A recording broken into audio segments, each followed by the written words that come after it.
जय हिंद दोस्तों, कैसे हैं आप सब। उम्मीद करता हूँ अच्छे होंगे, स्वस्थ होंगे, मस्त होंगे। तो आज हम लोग अर्थशास्त्र के अध्याय 3 को पढ़ेंगे और उसका हल निकालेंगे। जो भी आपके प्रश्न यानी कि बोर्ड परीक्षा में आने अत्यंत ही महत्वपूर्ण है, आएंगे तो आएंगे सभी प्रश्न आपके बोर्ड परीक्षा में, कोई ना कोई प्रश्न आपके आएंगे, क्योंकि ये अध्याय आपका अत्यंत ही महत्वपूर्ण है। ये जो आपका अर्थशास्त्र और जो आपका इतिहास है, इन सभी के जो आपके प्रश्न होते हैं, ये बहुत ही महत्वपूर्ण भूमिका निभाते हैं आपके परीक्षा में। तो जल्द से समय बिना गवाए शुरू करते हैं हम लोग।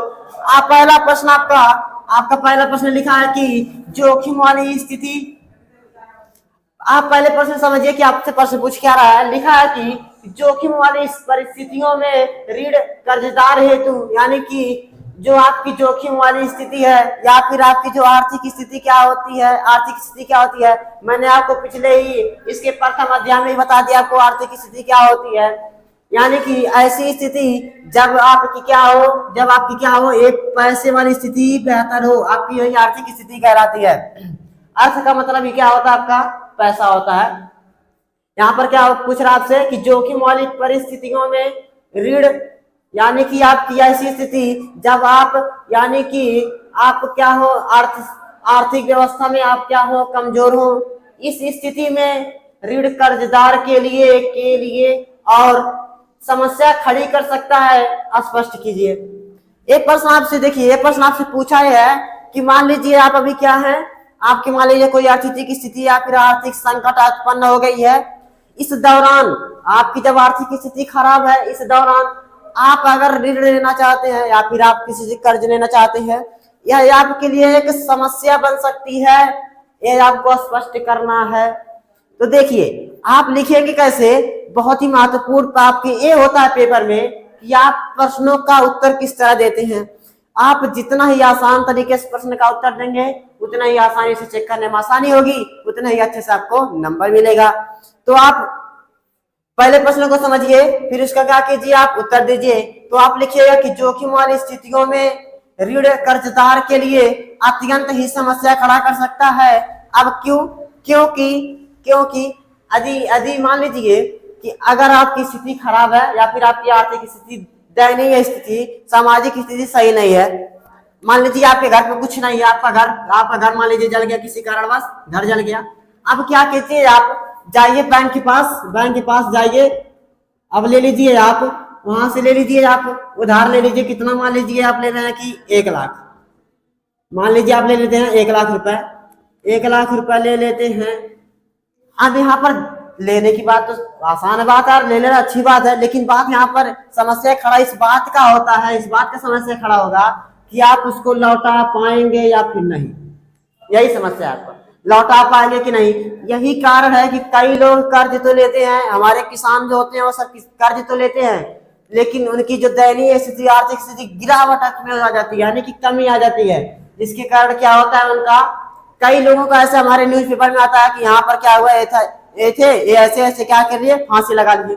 बहुत से ऐसे रीजन कैसे आते हैं आपके, इसी से आते हैं, कर्जदार से, इसी कारण का होते हैं, लोग फांसी लगा लेते हैं। ऐसी बहुत सी समस्याएं उत्पन्न हो सकती हैं जो कि आप इस प्रश्न के बताएंगे। इसके बाद आपका दूसरा प्रश्न लिखा है कि भारतीय रिजर्व बैंक अन्य बैंकों पर किस तरह ध्यान रखता है। और देखिए यही पर बच्चों क्या करते हैं, सब लोग भाई साहब हमारे क्या करते हैं, प्रश्न पढ़ेंगे पहले कि क्या लिखा है, भारतीय रिजर्व बैंक अन्य बैंकों पर किस तरह ध्यान रखता है। पढ़ लिए, जल्दी उत्तर लिख के काम खत्म, उत्तर लिख करके काम खत्म। लेकिन अब जब एग्जाम में काफी चेक हो जाता है, तब कहते हैं यार हमारा नंबर हुआ यार कम, कैसे हो गया। यही आप गलती कहाँ कर जाते हैं। यही प्रश्न का आपका ये भी जवाब देना था कि यह जरूरी क्यों है, क्योंकि आपसे प्रश्न जितना पूछेगा उतना उत्तर देंगे। यह प्रश्न आपका आएगा कितने नंबर में, 6 नंबर में। आपने इस प्रश्न का जवाब नहीं दिया तो शायद आपका 2 नंबर कट जाए, मिले आपको 4 नंबर। ऐसे अगर मान लीजिए आप में 2 नंबर सब में 1 नंबर कट जाए, तो यकीन मानिए बोर्ड परीक्षा में नंबर नहीं, पर 1 दशमलव वाले अंक मायने रखते हैं, 1 दशमलव वाले अंक मायने रखते हैं आपके। नंबर तो खैर उससे बहुत बड़ी चीज होती है। अब इसके बाद से आपका प्रश्न पूछा क्या है कि भारतीय रिजर्व बैंक अन्य बैंकों पर किस तरह ध्यान रखता है और यह जरूरी क्यों है। तो देखिए अभी भी जितने बैंक भारत में जितने भी बैंक हैं, उसमें केवल आरबीआई यानी कि रिजर्व बैंक ऑफ इंडिया यही एक केवल ऐसा बैंक है जो क्या है, केंद्रीय सरकार वाला है।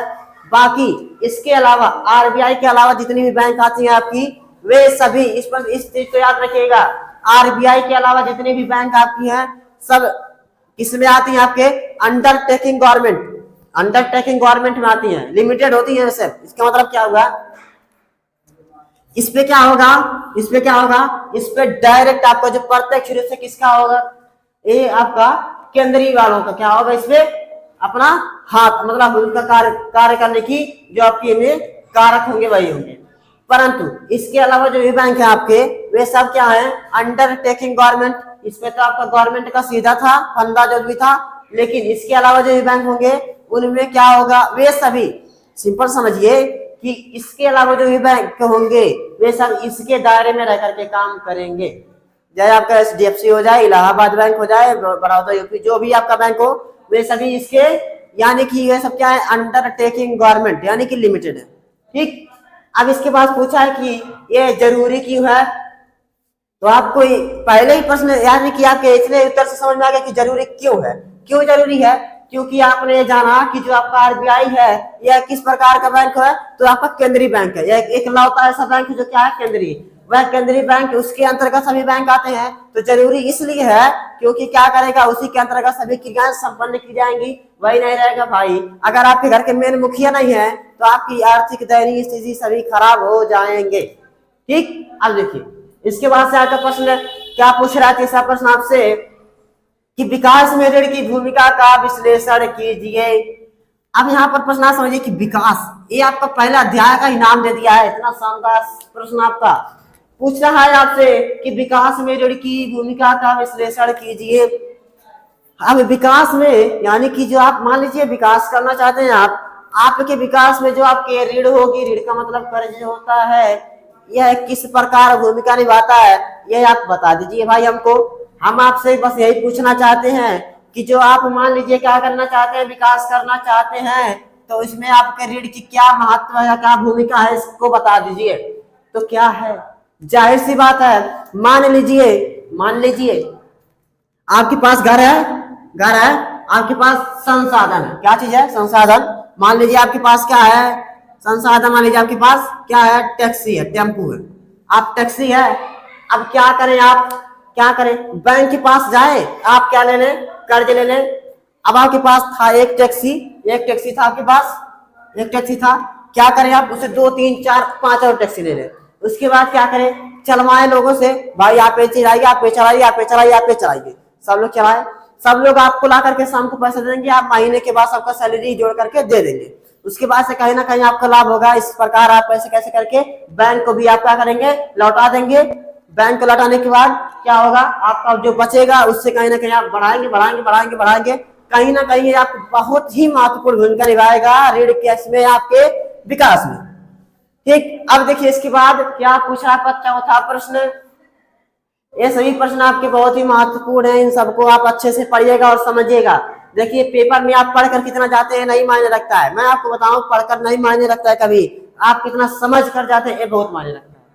क्योंकि आप रट जाएंगे, पढ़ जाएंगे, गाँव जाने के बाद याद ही नहीं है। अब आप प्रश्न पढ़ेंगे अच्छे से कि विकास में ऋण की भूमिका का विश्लेषण कीजिए, आप इसको समझे हैं तो भाई लिखना तो बेहद ही आसान काम होता है, कहीं मत। अब इसके बाद आपका चौथा प्रश्न पूछ रहा कि औपचारिक तथा अनौपचारिक ऋणों में अंतर स्पष्ट कीजिए। औपचारिक और अनौपचारिक, ऐसे आपका प्रश्न एक बार आपकी क्लास 9th में था, आपकी क्लास 9th में आर्थिक और गैर आर्थिक क्रियाओं में अंतर बताइए। ऐसे ही आपकी क्लास 10th में क्या है, औपचारिक तथा अनौपचारिक ऋण में अंतर बताइए। तो देखिए आपका औपचारिक क्या होगा और अनौपचारिक क्या होगा, ये आपके लिखने का तरीका क्या होगा, अंतर वालों का लिखने का तरीका, या तो आप क्या कीजिएगा, पहले लिखेगा औपचारिक, फिर आप लिखेगा अनौपचारिक इसके लिखने के बाद, या फिर अगर इससे बेहतर आप इसको कंटेंट देना चाहते हैं या फिर लिख करके आप प्रस्तुत करना चाहते हैं, तो क्या कीजिएगा, आप कॉलम बनाइएगा, यहाँ पर लिखिएगा कि औपचारिक तथा अनौपचारिक में अंतर, यहाँ पर लिखिएगा औपचारिक, यहाँ लिखिएगा अनौपचारिक, फिर यहाँ पर हेड बना करके लिखते जाइएगा। यह सबसे बेहतर होता है लिखने का तरीका। अब देखिए आप लिखेंगे क्या चीज कि औपचारिक क्या होता है, औपचारिक में क्या होगा, आप बैंक से उधार ले सकते हैं। औपचारिक यानी कि आपका ऋण पूछ रहा है, आप क्या कर सकते हैं, इससे बैंक से आप ले सकते हैं। आप क्या कर सकते हैं, सहकारी समितियों से ले सकते हैं। परंतु यहाँ पर एक चीज क्या होता है कि आपको एक समय तक के लिए निश्चित समय तक मिलता है, जिसमें आपको क्या करना होता है, ब्याज भी देना पड़ता है। यह क्या कहलाता है, आपका औपचारिक ऋण कहलाता है। इसके बाद आपका आ जाएगा अनौपचारिक। औपचारिक क्या था, ऋण देना, ऋण लेने के बाद आपका क्या था, आपको देना पड़ता था ब्याज, एक समय निश्चित था। लेकिन ये औपचारिक अनौपचारिक उल्टा शब्द दिया, चीज भी उल्टा होगा। इसमें क्या होगा आपका, ये आप किससे ले सकते हैं, अपने दोस्त से ले लीजिए, रिश्तेदारों से ले लीजिए, ये सब आपके किस में आएंगे, अनौपचारिक ऋणों में आएंगे। इसमें आपको ना ही टैक्स, ना फिर आपको ब्याज देना है, ना ही इसमें फिक्स आपके समय है। अपने दोस्त से कभी नहीं कहते हैं यार हमको दे दो पैसा, हम तुमको 2 दिन बाद लौटा देंगे, ऐसा तो दोस्तों में कभी नहीं हो सकता है, होता ही नहीं है। ले लिए देते रहेंगे सब। अगर कोई किया ज्यादा होशियार तो कहेंगे यार तुमको देवा नहीं करेंगे, भूल जाओ पैसा। लेकिन इसमें क्या होगा, आपको अनौपचारिक में आपका समय भी क्या होता है, फिक्स नहीं होता है। इसके बाद आपका पांचवा प्रश्न क्या है कि भारतीय रिजर्व बैंक की महत्व को वर्णन कीजिए। आपको इस प्रश्न में इस चीज का जवाब देना है कि आपका जो भारतीय रिजर्व बैंक है उसका महत्व क्या है, या फिर उसका विशेषता क्या है। तो आप जानते हैं पहले से ही, आपका पहला जो प्रश्न था या आपका दूसरा वाला, इसमें ही मैंने आपको बताया है कि भारतीय रिजर्व बैंक की महत्व क्या है, या एक क्या है, या एक क्या है, केंद्रीय सरकार है, केंद्रीय सरकार के अंतर्गत आने वाली बैंक है, या इकलौता ऐसा बैंक है, यह भारतीय रिजर्व बैंक इकलौता ऐसा बैंक है जिसपे सीधे सरकार का नियंत्रण होता है। इसके अलावा बाकी जो बैंक आते हैं क्या होते हैं, सब अंडरटेकिंग गवर्नमेंटेड बैंक होते हैं। अंडरटेकिंग गवर्नमेंटेड इन द सेंस क्या होगा, वह क्या होंगे, सब इसके आरबीआई के अंतर्गत आएंगे। इसके बाद आपका दिखा है कि इसके महत्व यानी कि इसका इंपॉर्टेंस क्या है। तो देखिए जितने भी करेंसी जारी किए जाते हैं, आपके जितने नोट या पैसे से करेंसी जारी किए जाते हैं, वे सब इसी के द्वारा किए जाते हैं, आरबीआई के द्वारा ही। आरबीआई के द्वारा क्या किया जाता है, आपके जितने पैसे करेंसी क्या होते हैं, सब इसी के द्वारा जारी किए जाते हैं। तो उम्मीद करता हूं कि ये सभी आपके प्रश्न क्या समाप्त हो गए हैं। तो आप लोग क्या कीजिए, लगे रहिए, पढ़िए, आपके पास समय बहुत ही कम है। आप लोग इस सभी प्रश्नों को भी अच्छे से पढ़िए, समझिए, आपके पेपर में ये सभी बहुत महत्वपूर्ण वाले प्रश्न हैं। तो उम्मीद करता हूं कि आप लोग को अच्छे से समझ में आया होगा ये सभी प्रश्न।